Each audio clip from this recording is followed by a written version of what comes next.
Okay, so share ko sa inyo to guys, no. So ngayong araw guys ay merong ipinadala sa atin guys na phone device guys, no. So itong phone device nito guys ay Realme C11 guys. So ito siya guys, no. Yan. So yung issue daw nito guys ay yung password guys ng phone device niya guys, no.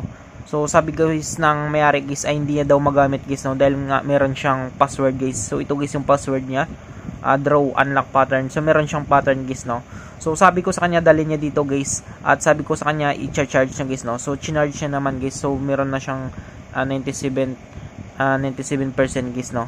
So kailangan kasi natin guys charge to guys, no, kasi yung gagawin natin dito guys ay reformat natin guys, no, or i-hard reset natin guys. So try lang naman natin guys, no, kung sakaling merong Google security. So gagawa natin yan siya ng paraan guys, no.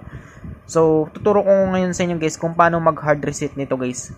So ano lang guys, no, ingat lang kayo guys, kasi minsan kapag ito merong naka-login dito na Google account, pwede magkaroon guys ng Google security guys ang inyong phone device guys.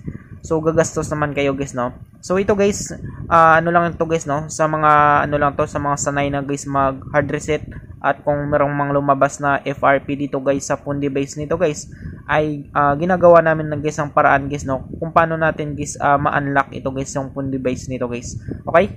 Or kung paano natin ma-bypass guys kung sakali guys na merong Google security. So ngayon guys yung gagawin natin guys ay try natin i-hard reset guys, no. So una natin gagawin dito guys, i-off muna natin guys yung phone device nito. So off natin guys, no. Yan, so power off natin. So kailangan natin guys ng ano guys, no. Kailangan natin naka-charge guys yung phone device natin guys, kasi kapag ano yan siya guys, kapag minsan kulang guys yung ano nyo guys, yung charge halimbawa 10% na lang. So alanganin siya guys, no, baka sakaling magkaroon guys ng issue kapag mag-processing guys yung system nito guys ng phone device natin guys. So kailangan guys naka-charge guys, no, at least 50% guys. So ngayon guys ay simulan natin guys, no. So ang gagawin natin dito guys ay hold lang natin guys yung volume, pagsabayin natin guys, volume down, tapos yung power, ito guys yung power nya, yung power button nya, tsaka yung volume down guys, no. Yan, so ito lang yung gagawin natin guys, no, pagsabayin natin guys, ganyan siya guys, no, volume down, yan, pagsabayin natin guys, volume down tsaka power button na ito guys, pagsabayin natin click to guys, no. Kapag magbabibrate na siya guys, saka natin bitawan guys, no. So papakita ko sa inyo guys. So pagsabayin natin, yan. Kapag mag-vibrate ay bitawan natin. So bitawan natin, nag-vibrate na. Yan. So pupunta yan siya guys sa recovery mode niya guys, no. So papakita ko sa inyo guys. So antayin lang natin guys. Yan. So kung makita nyo guys, no, Chinese lumabas. So click lang natin guys yung English. Yan, so English tayo. Tapos makita nyo guys, Realme UI recovery guys. So pupunta tayo dito guys sa recovery niya guys, no. So yung gagawin natin dito guys ay piliin natin guys yung wipe data guys, no. So dito guys pwede tayo gumamit ng volume natin, or pwede kayong mag-direct guys, no. Pwede yung i-direct click lang. So halimbawa wipe data. So ito yung kailangan natin guys na wipe data guys, yan. So sabi nila dito wipe data, please enter verification code 5964. Yan, so ilalagay lang natin guys yung code na ito, 5964. Yan, so kung makita nyo guys, ito yung lalabas guys ng wipe data guys. So ang gagawin natin guys para matanggal guys yung password at magamit na ito guys ng may-ari guys ay click natin guys yung format guys, no. So click natin guys yung format. So pwede tayo gumamit dito guys ng command, or direct click na lang natin guys. Yan. So ano pala guys, no, note pala guys, take note pala nyo guys, no, kapag pupormat natin nito guys ay babalik siya sa dati guys, no, yung parang bagong bili siya guys. Ang ano lang dito guys, lahat ng mga files nyo guys or storage nyo sa phone device nyo guys ay mawawala guys, no, or erase all data guys. Yan. So papakita ko sa inyo guys format data. Yan, tapos click natin guys format data, all user data will be reset. So click natin guys yung format. Yan. So wiping, please wait, do not perform any other operations. So wala tayong gagalawin dito guys, no, antayin na lang natin guys yung loading niya guys. Yan. So wala tayong gagalawin diyan guys. So antayin na lang natin guys, no.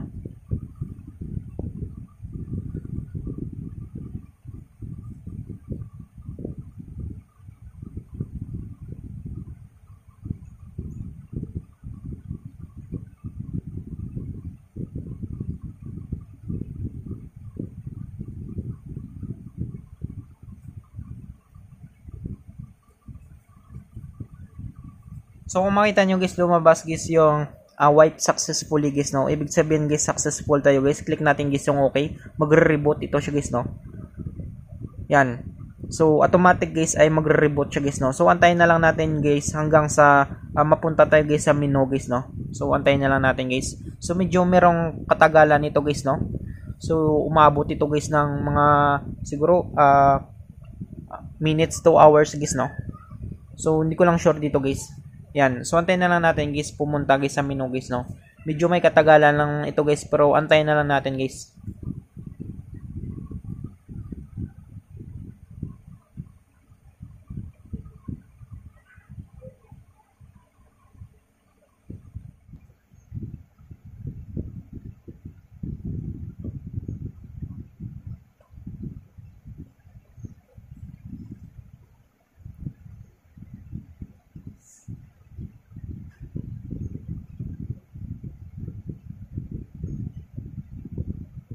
So ayan na siya guys, no. So forward na natin guys. So pupunta na tayo dito guys sa select language guys, no. So try natin guys kapag merong Google security guys, no. So click natin guys yung next nito. Yan. So English lang yung language natin. Tapos region natin. So piliin natin Philippines guys, no. So Philippines tayo guys. So ito guys, Philippines. Yan. Tapos click natin guys yung next na ito. So next natin. Terms of service guys. So click lang natin guys. Next. I have read and agree to the term above guys. So click natin guys on next. So dito naman guys ay connect to wifi. So click lang natin guys yung skip guys, no. So skip lang natin. Yan, wifi assistant. So next natin. So next lang tayo.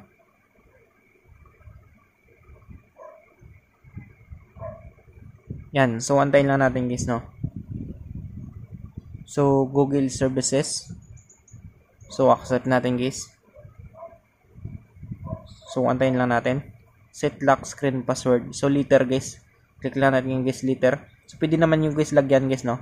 So sa akin guys letter na lang. Yan. Recommended. Tapos next na natin. Letter na lang.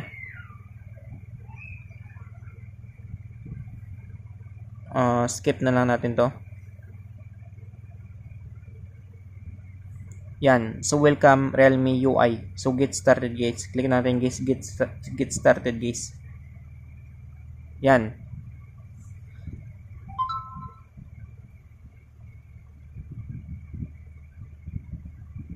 Yan. So wala siyang Google security guys. So hindi na tayo mag-FRP guys, no. Yan. So ganun lang kadali guys, no, kung paano natin guys ma-hard reset guys yung ating phone device guys, no. So make sure lang nyo guys kapag mag-hard reset kayo guys ay walang nakalagyan guys na Google account guys, no. Para hindi kayo magkaroon guys ng Google security guys. Okay? So I hope guys na makatulong sa inyo itong video tutorial natin. Sa mga bago pa lang sa ating channel guys, no, huwag natin guys kalimutan guys i-click guys yung subscribe at yung notification bell button para ma-update ko kayo guys sa susunod natin na video tutorial. Thank you guys and God bless sa lahat.